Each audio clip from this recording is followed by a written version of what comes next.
Shalom sahabat Gebada, apa kabar hari ini? Senang sekali dapat bertemu dengan saudara-saudari semua dalam gerakan baca dengar Alkitab atau Gebada. Saya Pendeta Bayu Frans Tampu Bolon dari Gereja HKI. Bayangkan sejenak, berada di tengah kerumunan di Golgota, melihat sosok Yesus memikul salib menuju tempat kematiannya. Setiap langkahnya tampak berat, namun penuh makna. Hari ini kita akan menutup perjalanan kita melalui Injil Markus dengan merenungkan pasal 15 dan 16, memasuki momen paling sakral dari keselamatan kita, penyaliban, kematian, dan kebangkitan Kristus. Dua pasal terakhir ini membawa kita ke puncak karya agung yang mengubah sejarah, memberikan harapan baru bagi dunia. Setelah ditangkap di Taman Getsemani, Yesus diserahkan kepada mahkamah agama dan kemudian diadili oleh Pilatus. Meskipun tidak bersalah, Yesus dihukum mati dan dicambuk serta dihina oleh tentara Romawi.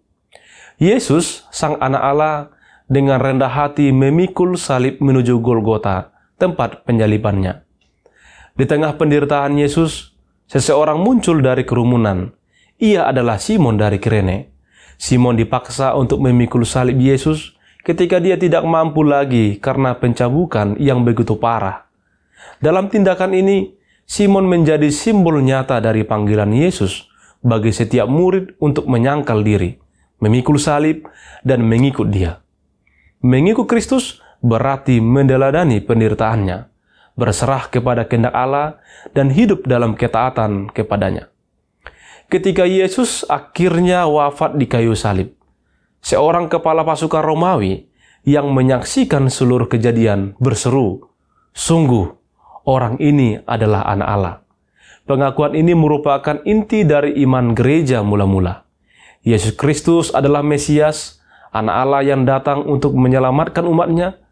Ironisnya, sementara murid-murid yang telah lama bersama Yesus melarikan diri, orang-orang yang tidak terduga, seperti Yusuf dari Arimatea, dan para wanita yang setia, hingga akhir justru menunjukkan iman mereka dengan berani. Dalam pasal 16, Markus mencatat berita paling menggembirakan, yaitu kebangkitan Kristus Yesus. Para wanita yang datang ke kubur untuk meminyaki tubuh Yesus terkejut ketika mendapati bahwa kuburnya kosong. Yesus telah bangkit. Namun, saat para murid pertama kali mendengar berita ini, mereka meragukannya. Meski demikian, Yesus kemudian menampakkan diri kepada mereka dan memberi mereka misi yang luar biasa. Pergilah ke seluruh dunia, beritakanlah Injil kepada segala makhluk. Kebangkitan Yesus adalah pusat dari iman kita. Kebangkitan ini bukan hanya kemenangan atas dosa dan maut, tetapi juga peneguhan janji Allah untuk menyelamatkan umatnya. Yesus memberi misi kepada para murid, yang kini diwariskan kepada kita, untuk memberitakan Injil ke seluruh dunia. Sekarang, mari kita bersama-sama membaca Markus pasal 15 dan 16. Dan biarlah pesan kebangkitan Kristus memberi kita kekuatan untuk terus berjuang dalam iman.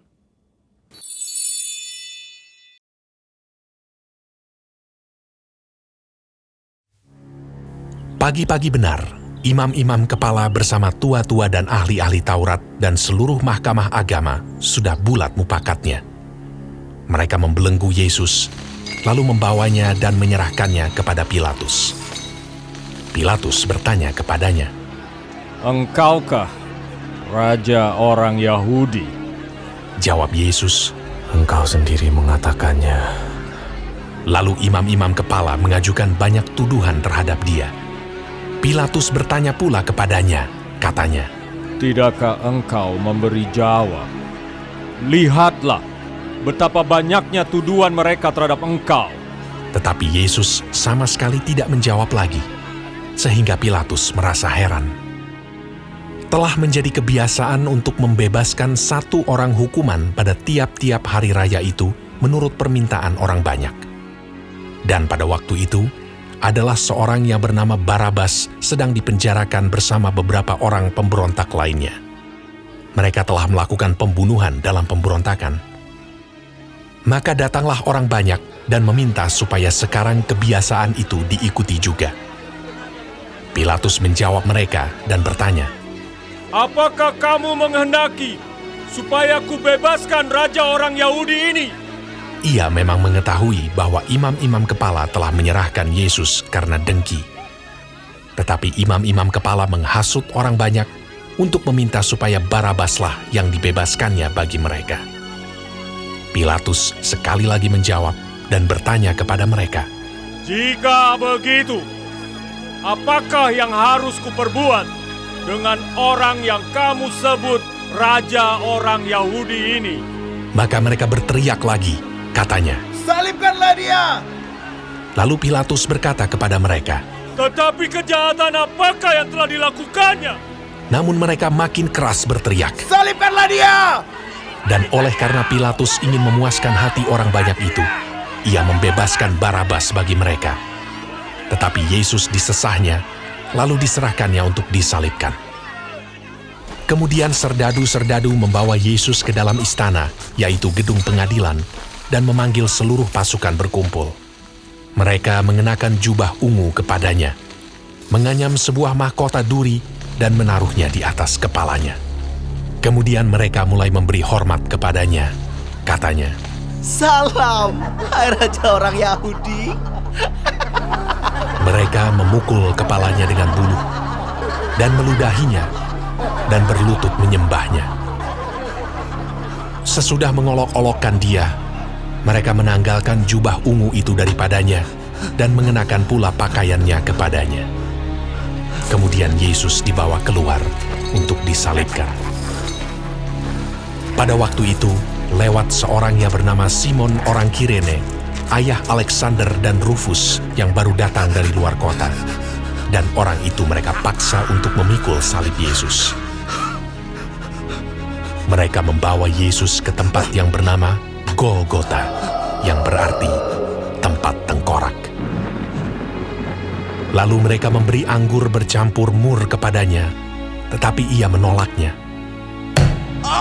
Kemudian mereka menyalibkan dia. Lalu mereka membagi pakaiannya dengan membuang undi atasnya untuk menentukan bagian masing-masing. Hari jam 9 ketika ia disalibkan. Dan alasan mengapa ia dihukum disebut pada tulisan yang terpasang di situ. Raja orang Yahudi. Bersama dengan dia disalibkan 2 orang penyamun, seorang di sebelah kanannya dan seorang di sebelah kirinya. Demikian genaplah nas Alkitab yang berbunyi, ia akan terhitung di antara orang-orang durhaka. Orang-orang yang lewat di sana menghujat dia, dan sambil menggelengkan kepala, mereka berkata, Hai engkau yang mau merubuhkan bait suci dan mau membangunnya kembali dalam 3 hari, turunlah dari salib itu dan selamatkan dirimu. Demikian juga imam-imam kepala bersama-sama ahli Taurat mengolok-olokkan dia di antara mereka sendiri, dan mereka berkata, Orang lain ia selamatkan, tetapi dirinya sendiri tidak dapat ia selamatkan. Baiklah Mesias, Raja Israel itu, turun dari salib itu supaya kita lihat dan percaya. Bahkan kedua orang yang disalibkan bersama-sama dengan dia mencela dia juga. Pada jam 12, kegelapan meliputi seluruh daerah itu dan berlangsung sampai jam 3. Dan pada jam 3, berserulah Yesus dengan suara nyaring, Eloi, Eloi, lama sabachthani, yang berarti, Allahku,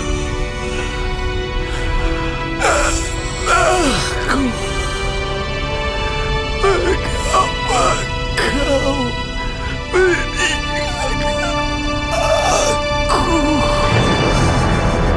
Mendengar itu, beberapa orang yang berdiri di situ berkata, Lihat, ia memanggil Elia. Maka datanglah seorang dengan bunga karang, mencelupkannya ke dalam anggur asam, lalu mencucukkannya pada sebatang buluh dan memberi Yesus minum, serta berkata, Baiklah kita tunggu dan melihat apakah Elia datang untuk menurunkan dia. Lalu berserulah Yesus dengan suara nyaring dan menyerahkan nyawanya. Ketika itu, tabir bait suci terbelah dua dari atas sampai ke bawah. Waktu kepala pasukan yang berdiri berhadapan dengan dia melihat matinya demikian, berkatalah ia, Sungguh, orang ini adalah anak Allah. Ada juga beberapa perempuan yang melihat dari jauh, di antaranya Maria Magdalena, Maria ibu Yakobus muda dan Yoses, serta Salome. Mereka semuanya telah mengikut Yesus dan melayaninya waktu ia di Galilea. Dan ada juga di situ banyak perempuan lain yang telah datang ke Yerusalem bersama-sama dengan Yesus. Sementara itu, hari mulai malam, dan hari itu adalah hari persiapan, yaitu hari menjelang Sabat. Karena itu, Yusuf orang Arimatea, seorang anggota majelis besar yang terkemuka, yang juga menanti-nantikan kerajaan Allah, memberanikan diri menghadap Pilatus dan meminta mayat Yesus. Pilatus heran waktu mendengar bahwa Yesus sudah mati. Maka ia memanggil kepala pasukan dan bertanya kepadanya apakah Yesus sudah mati. Sesudah didengarnya keterangan kepala pasukan, ia berkenan memberikan mayat itu kepada Yusuf. Yusuf pun membeli kain lenan, kemudian ia menurunkan mayat Yesus dari salib dan mengapaninya dengan kain lenan itu. Lalu ia membaringkan dia di dalam kubur yang digali di dalam bukit batu. Kemudian digulingkannya sebuah batu ke pintu kubur itu. Maria Magdalena dan Maria ibu Yoses melihat di mana Yesus dibaringkan. Setelah lewat hari Sabat, Maria Magdalena dan Maria ibu Yakobus serta Salome membeli rempah-rempah untuk pergi ke kubur dan meminyaki Yesus. Dan pagi-pagi benar pada hari pertama minggu itu, setelah matahari terbit, pergilah mereka ke kubur. Mereka berkata seorang kepada yang lain, Siapa yang akan menggulingkan batu itu bagi kita dari pintu kubur?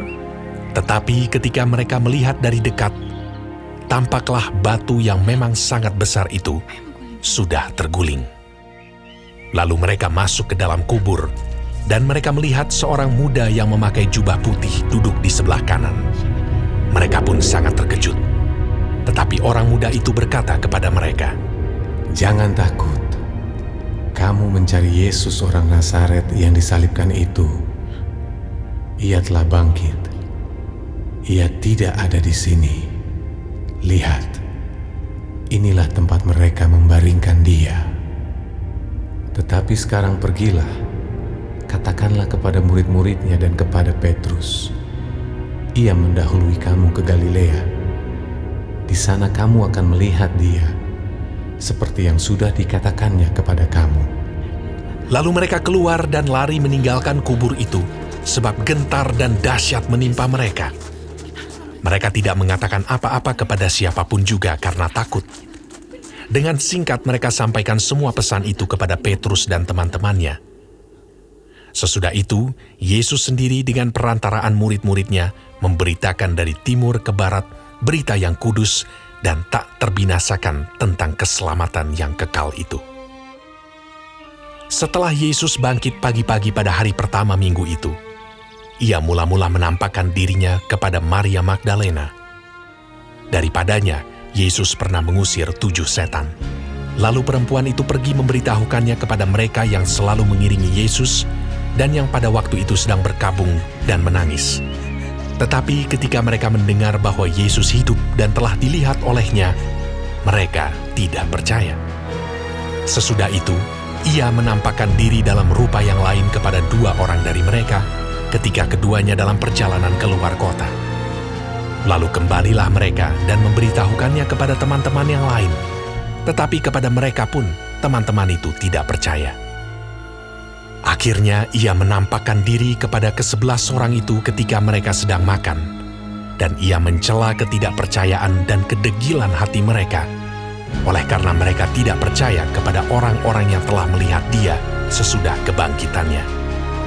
Lalu ia berkata kepada mereka, Pergilah ke seluruh dunia, beritakanlah Injil kepada segala makhluk.